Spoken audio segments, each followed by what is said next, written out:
ছাত্ৰীসকল mathematics discussion চেনেলটোলৈ সকলোকে স্বাগতম জনাই আজিৰ আমাৰ খণ্ডটি আৰম্ভ কৰিবলৈ লৈছোঁ।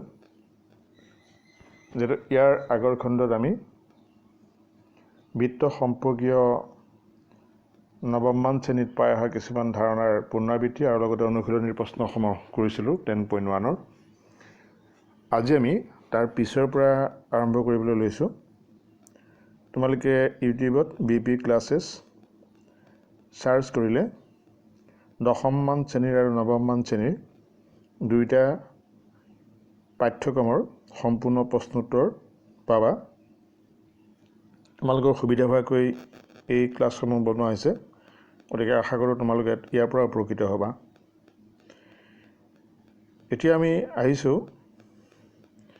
আমি ইয়াৰ পিছত 10.1-ৰ পিছৰ যিখিনি আমি পাবলগীয়া জানিবলগীয়া এই কথাখিনিৰ বিষয়ে আহিছোঁ। এই অনুশীলনটোত আমি এটা কথা জানিব লাগিব যে স্পৰ্শকৰ সংখ্যা এটা বৃত্তৰ এটা বিন্দুৰ পৰা টনা স্পৰ্শকৰ সংখ্যা কিমান। Number of tangent from a point on a circle. এটা বাহিৰৰ বিন্দুৰ পৰা এটা বৃত্তলৈ কেইডাল স্পৰ্শক টানিব পাৰি।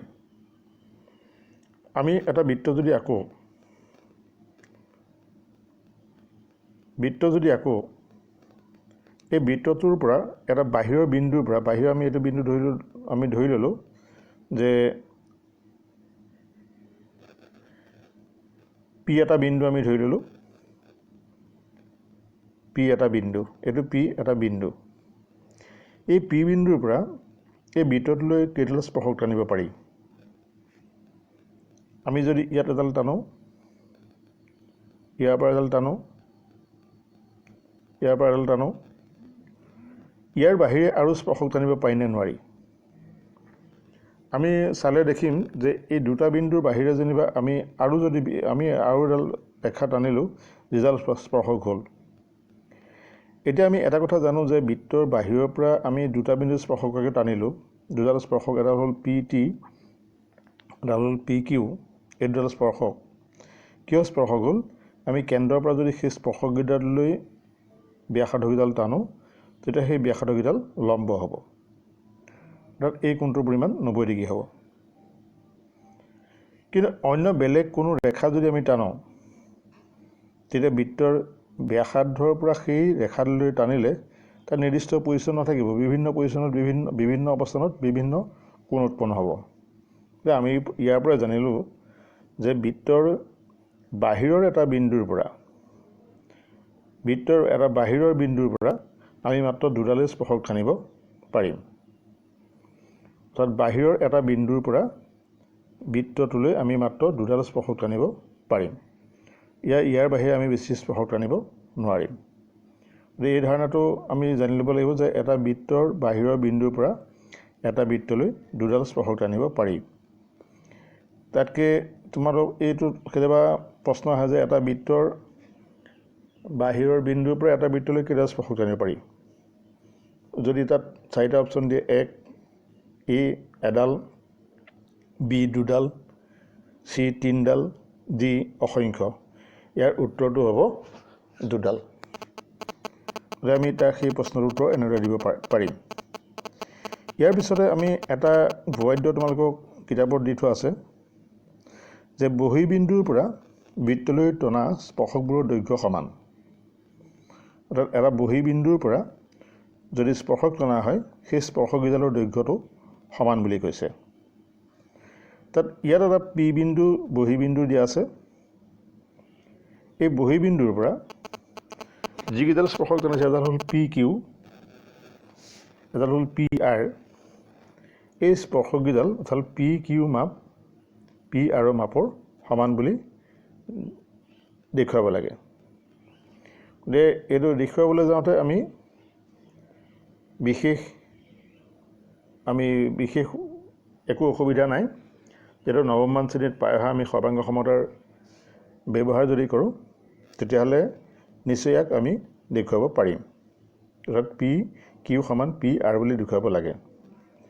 ইয়াৰ বিশেষত্বটো আমি লিখি ল'ব লাগিব, যিহেতু অ' কেন্দ্ৰীয় বৃত্তত এনেদৰে লিখিব লাগিব যে অ' কেন্দ্ৰীয় বৃত্তত P এটা বৃত্তৰ বাহিৰত থকা বিন্দু Pৰ পৰা ক্ৰমে PQ আৰু PR স্পৰ্শক প্ৰমাণ কৰিব লাগে PQ সমান PR বিশেষত্বটো লিখাৰ পিছত আমি কেইটামান অংকন কৰিব লাগিব অংকনটো হ'ল তোমালোকে দেখিছা চিত্ৰত যে OR আৰু OQ আঁকিছে আৰু লগতে PO সংযোগ কৰি দিছে এইকেইটা কাম কৰিছে যাতে আমি দুটা ত্ৰিভুজ বনাব পাৰোঁ এতিয়া এনেকৈ কৰাৰ ফলত আমি দেখিলোঁ যে OQ যেহেতু বৃত্তৰ ব্যাসাৰ্ধ OR যেহেতু বৃত্তৰ ব্যাসাৰ্ধ আমি আগৰ উপপাদ্যত পাইছিলোঁ যে বৃত্তৰ ব্যাসাৰ্ধ স্পৰ্শকৰ ওপৰত লম্ব অৰ্থাৎ OQ ৰেখাডাল PO ৰেখাৰ ওপৰত লম্ব হ'ব তাত 90 ডিগ্ৰী কোণ হ'ব উৎপন্ন হ'ব তেনেকৈ OR ৰেখাডালো PR ৰেখাৰ ওপৰত লম্ব হ'ব অৰ্থাৎ 90 ডিগ্ৰী কোণ উৎপন্ন হ'ব গতিকে যদি 90 ডিগ্ৰী কোণ উৎপন্ন হয় তেতিয়াহ'লে আমি ত্ৰিভুজকেইটা সমাংগসম কৰিবলৈ অসুবিধা নাহে কেনেকৈ হ'ব গতিকে PQO ত্ৰিভুজৰ আৰু ORP ত্ৰিভুজৰ Q কোণটোৱে R কোণটোৱে সমান আৰু দ্বিতীয়তে আমি পালোঁ যে OQ সমান OR যেহেতু এই দুইটালে হ'ল একেটা বৃত্তৰ ব্যাসাৰ্ধ কাৰণ একেটা বৃত্তৰ ব্যাসাৰ্ধবিলাক সমান জোখৰ আমি বৃত্তৰ সংজ্ঞাত পাইছোঁ আৰু PO সমান PO হ'ল সাধাৰণ বাহু গতিকে তোমালোকে অনুমান কৰিব পাৰিছা এইটো কি স্বীকাৰ্যত বা কি বিধি মতে সৰ্বাংগসম হ'ব সৰহসংখ্যক ছাত্ৰ ছাত্ৰীয়ে এই কথাটোত ভুল কৰে যে ইয়াক বাহু কোণ বাহু বিধি বুলি কয় কিন্তু আসলে এই বাহু কোণ বাহু বিধি নহয় কিয় নহয় আমি যদি তাৰ প্ৰশ্ন কৰোঁ কিয় নহয় তেনে আমি আগতে নৱম শ্ৰেণীত কৈছিলোঁ যে বাহু কোণ বাহু ইয়াৰ অৰ্থটো হ'ল বাহু কোণ বাহু অৰ্থাৎ দুটা বাহু যিকেইটা বাহু সমান হয় সেই বাহুকেইটাত উৎপন্ন কৰা কোণ হ'ব লাগিব কিন্তু প্ৰায় সংখ্যক ছাত্ৰ ছাত্ৰীয়ে এই কথাটোৰ ওপৰত গুৰুত্ব নিদিয়াৰ ফলত এইটো বাহু কোণ বাহু চৰ্তমতে ত্ৰিভুজকেইটা সমাংগসম লিখি দিব আৰু শেষত জ্যামিতিটো শুদ্ধকৈ কৰিছোঁ বুলি ভাবিলেও কিন্তু জ্যামিতিটো শেষত ভুল হ'ব কাৰণ এইটো বাহু কোণ বাহু বিধি নহয় এই তেতিয়াহ'লে কি বিধিত পৰিব আমি যিটো চাৰিটা বিধি পাইছিলোঁ সৰ্বাংগসমতাৰ তাৰ বিধিটো হ'ব এইটো যেহেতু সমকোণৰ সন্মুখৰ বাহু অতিভুজ আৰু বাহু গতিকে সমকোণ অতিভুজ বাহু চৰ্তমতেহে ত্ৰিভুজকেইটা বিধিমতেহে ত্ৰিভুজকেইটা সৰ্বাংগসম হ'ব সেই ত্ৰিভুজকেইটা সৰ্বাংগসম হ'লে আমি তেতিয়াহ'লে কি লিখিব পাৰিম তোমালোকে নিশ্চয় অনুমান কৰিব পাৰিছা CPCT মতে PQ সমান P আৰু আমি লিখিব পাৰিম গতিকে যিটোৱে আমাক প্ৰমাণ কৰিবলৈ কৈছিলে যে PQ সমান PR বুলি প্ৰমাণ কৰিব লাগে সেইটো আমি প্ৰমাণ কৰিব এনেকৈয়ে পাৰিম গতিকে প্ৰমাণটো মই তোমালোকক যেহেতু প্ৰথমতে বুজাই দিলোঁ এতিয়া মই প্ৰমাণটো লিখি দিছোঁ যেহেতু লিখি দিলে তোমালোকৰ এই বাহু কোণ বাহুৰ কথাটোতে অকণ খেলি মেলি লাগিব গতিকে মই লিখি দিছোঁ আমি বিশেষ সূত্ৰটো লিখিব লাগিব বিশেষ সূত্ৰ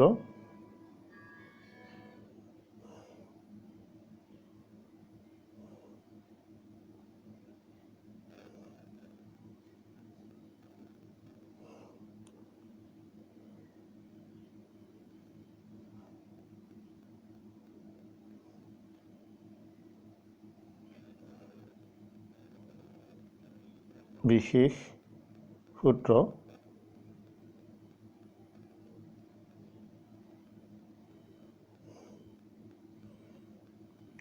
আমি লিখিম বিশেষ সূত্ৰটোত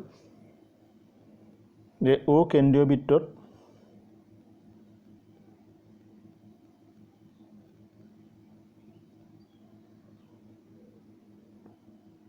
O কেন্দ্ৰীয় বৃত্তত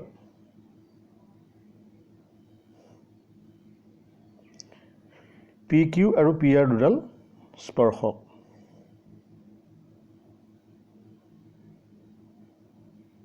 পি কিউ আৰু পি আৰ দুডাল স্পৰ্শক।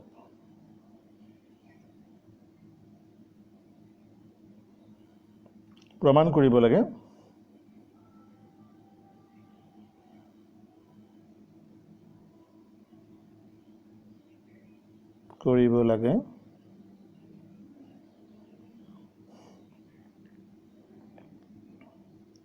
পি কিউ সমান পি আৰ।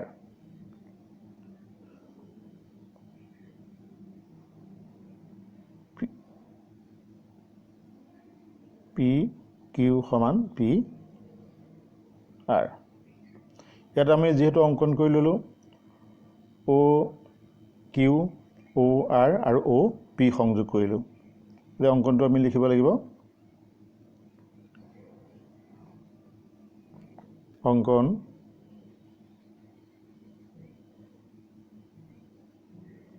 অ' পি অ' কিউ আৰু অ' আৰ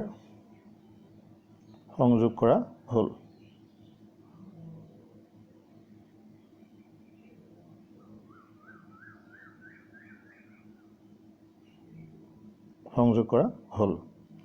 এতিয়া আমি ত্ৰিভুজ কোনকেইটা ল'ম তোমালোকে নিশ্চয় গম পাইছা। পি কিউ অ' আৰু পি আৰ অ' ত্ৰিভুজৰ পৰা ল'ম। পি কিউ অ' আৰু পি আৰ অ'। এতিয়া প্ৰমাণ লিখিব লাগিব। প্ৰমাণ ত্ৰিভুজ পি কিউ অ' আৰু ত্ৰিভুজ পি আৰ অ' পৰা। এতিয়া এই ত্ৰিভুজৰ পৰা লৈছোঁ, এই দুটা ত্ৰিভুজৰ পৰা আমি প্ৰথমতে কি লিখিম, যে পি কিউ অ' যিহেতু আমাৰ কিউ কোণটো আৰ কোণৰ লগত সমান, সেই কথাটোকে প্ৰথম লিখিম।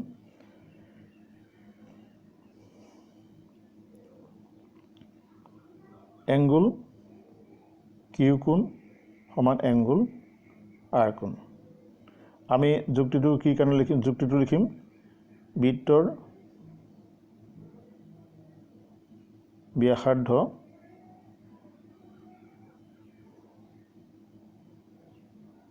স্পৰ্শকৰ ওপৰত লম্ব।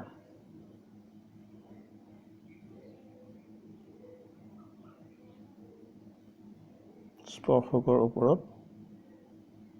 লম্ব, গতিকে প্ৰতিটো কোণৰ মূৰত 90 ডিগ্ৰী হ'ব। গতিকে এই দুইটা কোণৰ মাপ পি কোণ, কিউ কোণ আৰু আৰ কোণ প্ৰত্যেকে 90 ডিগ্ৰী হ'ব। সেইকাৰণে সেই কোণকেইটা সমান হ'ব। দ্বিতীয়তে আমি লিখিম যে অ' কিউ সমান অ' পি অ' আৰ।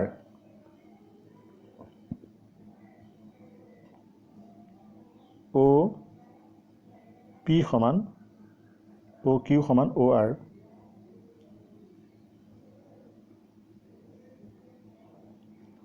অ' কিউ সমান অ' আৰ। এইটো কি কাৰণে হ'ব, একে বৃত্তৰ ব্যাসাৰ্ধ।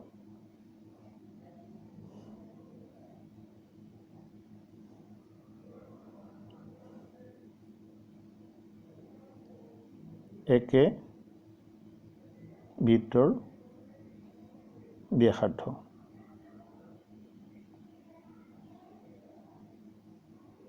আৰু 3 নম্বৰ চৰ্তটো আমি লিখিম, যিহেতু আমি দুটা চৰ্ত পালোঁ। প্ৰথম চৰ্তটো পালোঁ যে এইটো কোণে সমান লিখিলোঁ, তাৰপিছত এডাল বাহুৱে সমান লিখিলোঁ। এতিয়া পি অ' সমান পি অ'। পি অ' সমান পি অ', এইটো হ'ল সাধাৰণ বাহু।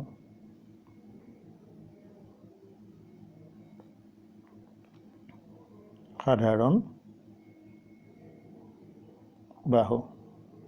গতিকে ত্ৰিভুজকেইটাক আমি খৰাংশ লিখিব পাৰিম। এটাকে ত্ৰিভুজ, যেটা আমি ত্ৰিভুজ দুটা পাইছিলোঁ, যিকেইটা ত্ৰিভুজ ধৰিছিলোঁ পি কিউ অ' আৰু পি আৰ অ'। ত্ৰিভুজ পি কিউ ও সৰ্বাংগসম ত্ৰিভুজ পি আৰ ও। এইটো আমি যুক্তিটো লিখিব লাগিব সমকোণ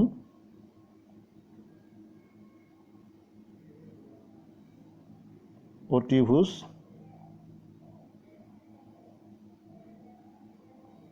বাহু বিধি।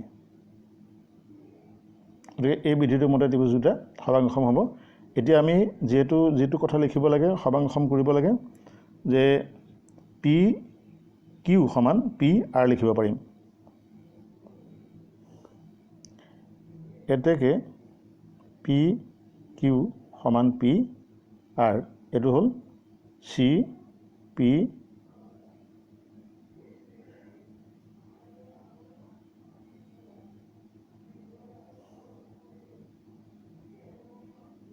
C T. গতিকে ইয়াতে প্ৰমাণ কৰা হৈ গ'ল। গতিকে আমি এনেদৰে প্ৰমাণ কৰিব পাৰিম। গতিকে আমি ইয়াত প্ৰমাণ কৰা হ'ল বুলি লিখিব লাগিব।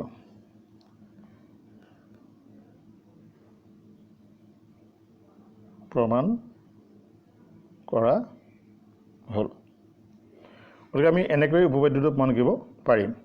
তোমালোকে নিশ্চয় উপপাদ্যটো প্ৰমাণ কৰা বুজি পাইছা, যিহেতু আমি নৱমমান শ্ৰেণীত পাই অহা এটা সৰ্বাংগ সমতাৰ ব্যৱহাৰ।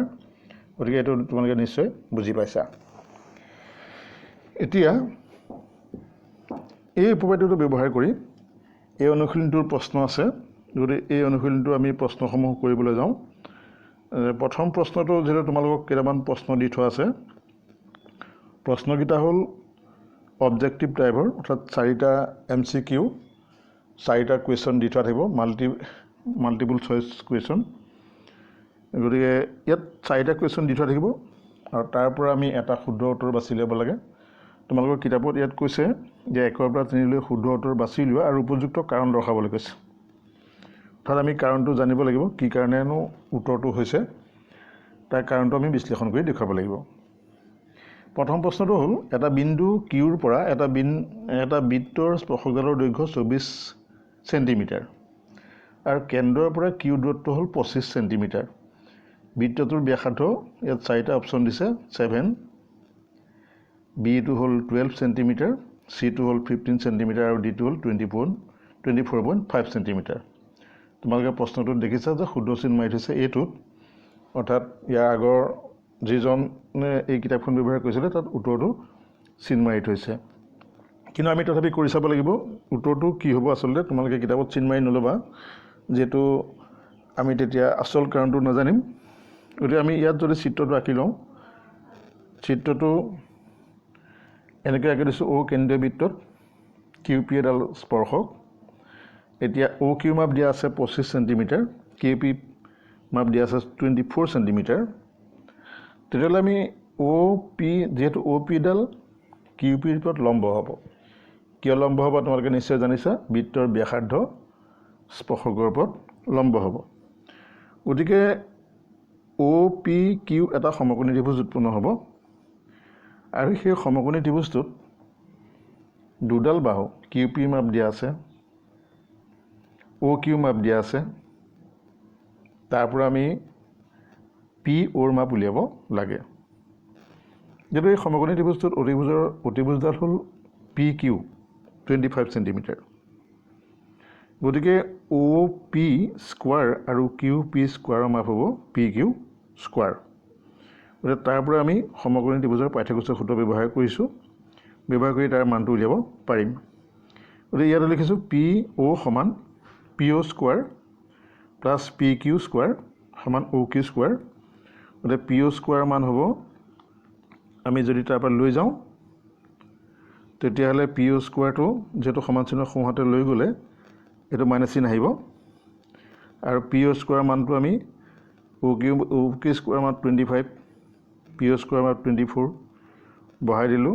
25 হোল স্কোৱাৰ কৰিলে 625, 24 হোল স্কোৱাৰ কৰিলে 5 4 76 আৰু বি 4 হ'ল 79। এতিয়া যিহেতু বৰ্গমূল আছিলে, এতিয়া আমি বৰ্গমূল পি অ' ল'লোঁ, তেতিয়া 49ৰ বৰ্গমূল হ'ব 7। গতিকে এনচাৰটো 7 হ'ব। গতিকে আমি এনেকৈ যুক্তি সহকাৰে কৰিব লাগিব। 2 নম্বৰ প্ৰশ্নটো তোমালোকৰ চিত্ৰটো কিতাপত দি থোৱা আছে এটা বাহিৰৰ বিন্দু টি তাৰ পৰা টি পি আৰু টি কিউ এইটো আঁকি থৈছে এতিয়া ইয়াত কোণটো দেখুৱাইছে যে পি টি পি অ' কিউ কোণৰ মাপ 110 ডিগ্ৰী যেটা আমি জানো বৃত্তৰ ব্যাসাৰ্ধ স্পৰ্শকৰ ওপৰত লম্ব গতিকে টি পি অ' কোণৰ মাপ 90 ডিগ্ৰী টি কিউ অ' কোণৰ মাপো 90 ডিগ্ৰী গতিকে এই দুটা কোণৰ যোগফল 180 ডিগ্ৰী হ'ল যেটো পি অ' কিউ টি পি এইটো হ'ল এটা চতুৰ্ভুজ গতিকে আমি চতুৰ্ভুজত জানো যে তাৰ মুখামুখি বা চাৰিটা কোণৰ সমষ্টি হ'ল 360 ডিগ্ৰী কিন্তু এই কোণটো গতিকে আমি পালোঁ যে এই কোণটোৰ মাপ 90 ডিগ্ৰী এইটো কোণৰ মাপ 90 ডিগ্ৰী এই কোণটোৰ মাপ 110 ডিগ্ৰী এই দুটাৰ যোগফল হ'ল 180 ডিগ্ৰী গতিকে এই দুটা কোণৰ যোগফল কি হ'ব লাগিব 180 ডিগ্ৰী হ'ব লাগিব গতিকে এইটো কোণ যদি 110 ডিগ্ৰী হয় এই কোণটোৰ মাপ হ'ব কিমান ডিগ্ৰী 70 ডিগ্ৰী কাৰণ দুটা কোণৰ যোগফল হ'ল 180 ডিগ্ৰী গতিকে সেই কোণটোৰ মাপ হ'ব 70 ডিগ্ৰী গতিকে আমি তেনেকৈ উলিয়াই দেখুৱাব লাগিব তাৰ বাবে আমি চতুৰ্ভুজৰ ধৰ্ম ব্যৱহাৰ কৰিব লাগিব আৰু বৃত্তৰ ব্যাসাৰ্ধ স্পৰ্শকৰ ওপৰত লম্ব সেই কথাটো ব্যৱহাৰ কৰিব লাগিব এতিয়া আমি সেই তাকে দেখিছোঁ যে দুটা কোণ 90 ডিগ্ৰী দি থোৱা আছে গতিকে সেইটো 180 ডিগ্ৰী হ'ল গতিকে বাকী দুটা কোণ তাত পি অ' কিউ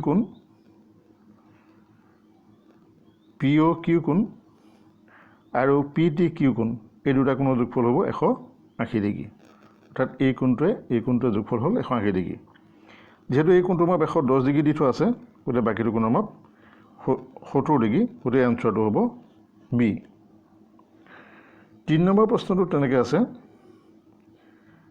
এটা বিন্দু পি আৰু কিউ কেন্দ্ৰযুক্ত পিৰ পৰা অ' কেন্দ্ৰযুক্ত এটা বৃত্তৰ পি এ আৰু পি বি স্পৰ্শকেইডালে পৰস্পৰ 80 ডিগ্ৰী কোণত হালি থাকে তেন্তে পি অ' এই কোণৰ মাপ কিমান হ'ব উলিয়াব লাগে তাৰ বাবে আমি চিত্ৰটো নিতান্তই প্ৰয়োজনীয় এতিয়া আমি দেখিছোঁ যে পি বিন্দুৰ পৰা দুটা স্পৰ্শক এটা এ বিন্দু এটা বি বিন্দু স্পৰ্শক আৰু এই কোণটো 80 ডিগ্ৰী কোণ উৎপন্ন কৰিছে তেতিয়া আমি জানো এই কোণটোৱে পি কোণটোৱে এ অ' বি কোণটোৱে যোগফল হ'ল 180 ডিগ্ৰী যদি এইটো যদি 80 ডিগ্ৰী হয় তেতিয়া এই কোণটোৰ মাপ নিশ্চয় আমি জানিম 100 ডিগ্ৰী হ'ব গতিকে আমি তাত 100 ডিগ্ৰী প্ৰথম উলিয়াই লৈছোঁ তাৰপিছত আমি জানো যে এ পি অ' আৰু বি পি অ' এই ত্ৰিভুজকেইটা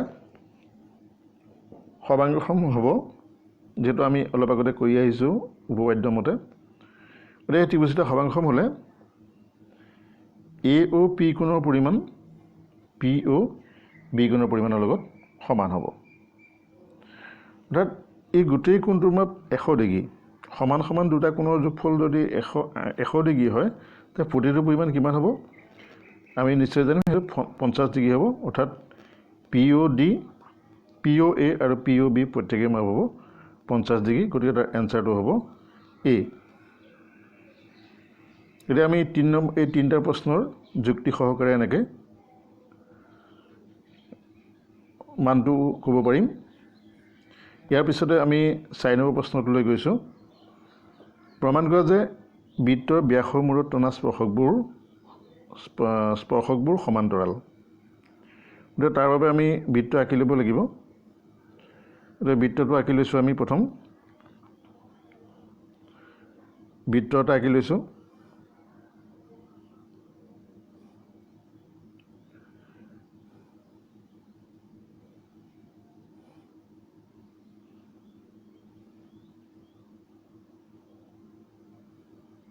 বৃত্ত এটা আঁকি লৈছোঁ আৰু যে ইয়াত কৈছে যে স্পৰ্শকত ব্যাসৰ মূৰত টনা স্পৰ্শক আমি এডাল ব্যাস আঁকি লৈছোঁ ইয়াত এ বি এডাল ব্যাস এ বি এডাল ব্যাস এই ব্যাসত আমি যদি স্পৰ্শক টানো এই স্পৰ্শককেইডাল অৰ্থাৎ বি এ ধৰা পি এ বি কিউ এই দুডাল আমি সমান্তৰাল বুলি দেখুৱাব লাগে। এতিয়া সমান্তৰাল বুলি দেখুৱাবলৈ যাওঁতে তোমালোকে দেখিছা যে বৃত্তৰ ব্যাসাৰ্ধ আমি পাইছিলোঁ যে বৃত্তৰ ব্যাসাৰ্ধ স্পৰ্শকৰ ওপৰত লম্ব। যিহেতু ব্যাসডালত দুডাল ব্যাসাৰ্ধ একেলগ হৈ আছে, ইয়াত অ' বিন্দু যদি কেন্দ্ৰ হয় তেতিয়াহ'লে এ অ' এডাল ব্যাসাৰ্ধ আৰু অ' বি এডাল ব্যাসাৰ্ধ। আমি পি টি এডাল স্পৰ্শক আৰু কিউ বি এডাল স্পৰ্শক। যেতিয়া বৃত্তৰ ব্যাসাৰ্ধ স্পৰ্শকৰ ওপৰত লম্ব, গতিকে পি এ অ' কোণৰ পৰিমাণ হ'ব 90 ডিগ্ৰী। যিহেতু বৃত্তৰ ব্যাসাৰ্ধ স্পৰ্শকৰ ওপৰত লম্ব, গতিকে সেই পি এ অ' কোণৰ পৰিমাণ হ'ব, এইটো কোণৰ পৰিমাণ হ'ব 90 ডিগ্ৰী। তেনেকৈ কিউ বিডাল স্পৰ্শক আৰু এ বিডাল হ'ল বৃত্তৰ ব্যাসাৰ্ধ, তাৰমানে অ' B ব্যাসাৰ্ধ A B ব্যাসাৰ্ধ। O' B যিহেতু ব্যাসাৰ্ধ হ'ব, এ বিডালো ব্যাসাৰ্ধ হ'ব, ব্যাসাৰ্ধৰ নিচিনা কাম হ'ব। এনেই অ' বিডাল ব্যাসাৰ্ধ, কিন্তু একেডাল ৰেখাত থকাৰ কাৰণে গোটেই ৰেখাডালেই তাৰ ওপৰত লম্ব হ'ব। গতিকে এ বি অ' কোণ বা অ' বি কিউ কোণ, এ বি কিউ কোণ বা অ' বি কিউ কোণৰ পৰিমাণটো হ'ব 90 ডিগ্ৰী। আমি জানো দুডাল ৰেখাক এডাল ছেদকে যদি ছেদ কৰে, একেফালৰ অন্তঃকোণবিলাকৰ সমষ্টি যদি 180 ডিগ্ৰী হয়, তেতিয়া আমি ৰেখাকেইডালক সমান্তৰাল বুলি কওঁ। এইটো নৱমমান শ্ৰেণীত তোমালোকে সমান্তৰাল ৰেখা সম্পৰ্কীয় উপপাদ্যত পাই আহিছা। গতিকে দুয়োটা কোণ আমি যোগ কৰিলে গম পালোঁ যে 180 ডিগ্ৰী হ'ল, কাৰণ এ পি এ বি কোণ আৰু কিউ বি এ কোণৰ পৰিমাণ 180 ডিগ্ৰী হ'ল। গতিকে পি এ সমান্তৰাল কিউ বি হ'ব। গতিকে আমি তেনেকৈ মন কৰিব পাৰিম। তাৰ বাবে আমি বিশেষ সূত্ৰ লিখিব লাগিব। বিশেষ সূত্ৰখিনি আমি লিখিব লাগিব। বিশেষ সূত্ৰটো হ'ব, মই কৈ দিছোঁ,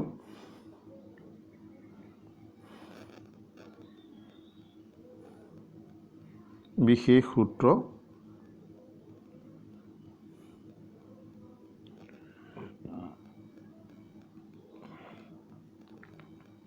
ও কেন্দ্ৰীয় বৃত্তত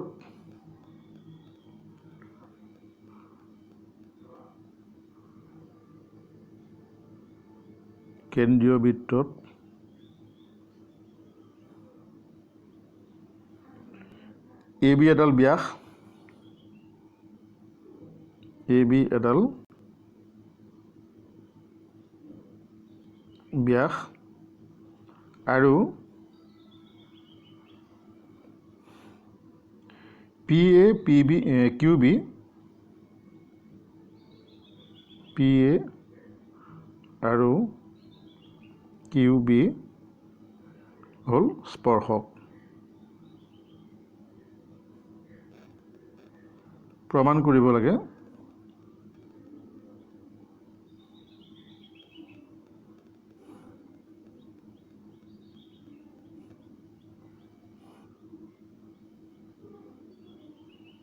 কৰিব লাগে যে পি এ সমান্তৰাল কিউ বি,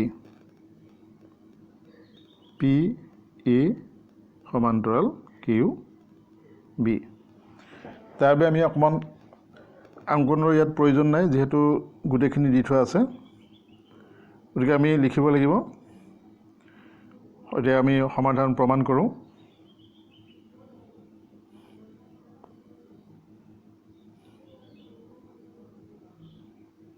প্ৰমাণ।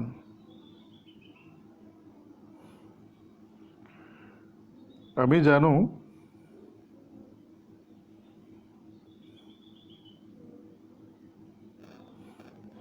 বৃত্তৰ ব্যাসাৰ্ধ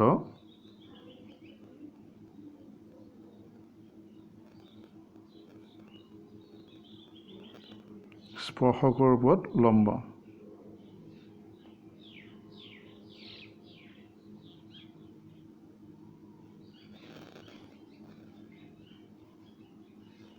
গতিকে বৃত্তৰ ব্যাসাৰ্ধ স্পৰ্শকৰ ওপৰত লম্ব হোৱাৰ কাৰণে আমি কি লিখিব পাৰিম যে এ পি এ বি কোণৰ পৰিমাণ 90 ডিগ্ৰী আৰু কিউ বি এই কোণৰ পৰিমাণো 90 ডিগ্ৰী হ'ব। এটাকে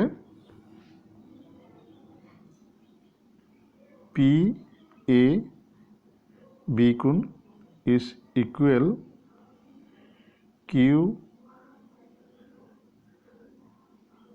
বি এ কোণ পি এ বি কোণ আৰু কিউ এ বি কোণ ইজ ইকুৱেল 90 ডিগ্ৰী। সেইটো আমি এই যেটো উপপাদ্যৰ পৰা পালোঁ যে বৃত্তৰ ব্যাসাৰ্ধ স্পৰ্শকৰ ওপৰত লম্ব। ইয়াত যেহেতু আমি লিখিব পাৰিম যেহেতু P A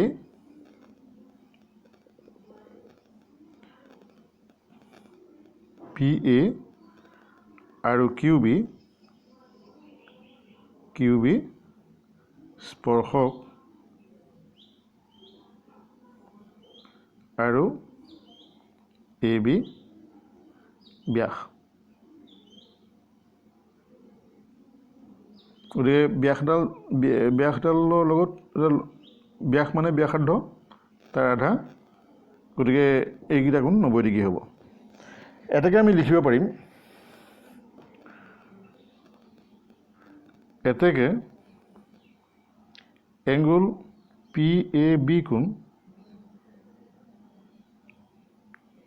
plus angle Q B A কোণ ইজ ইকুৱেল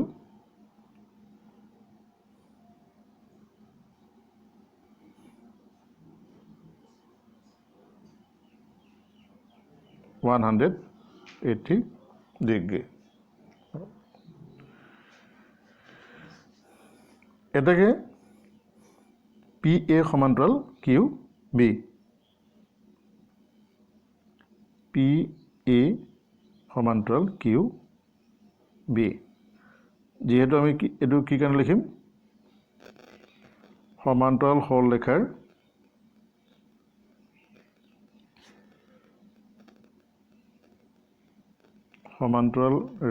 সৰলৰেখাৰ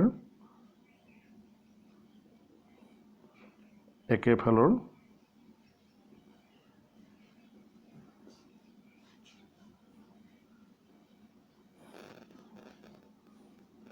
অন্তঃকোণৰ সমষ্টি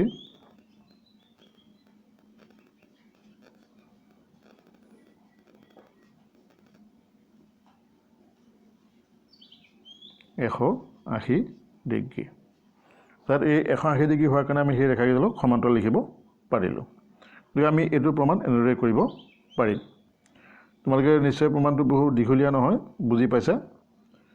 গতিকে এই প্ৰমাণটো আমি খুব সহজতে এনেকৈ কৰিব পাৰিম।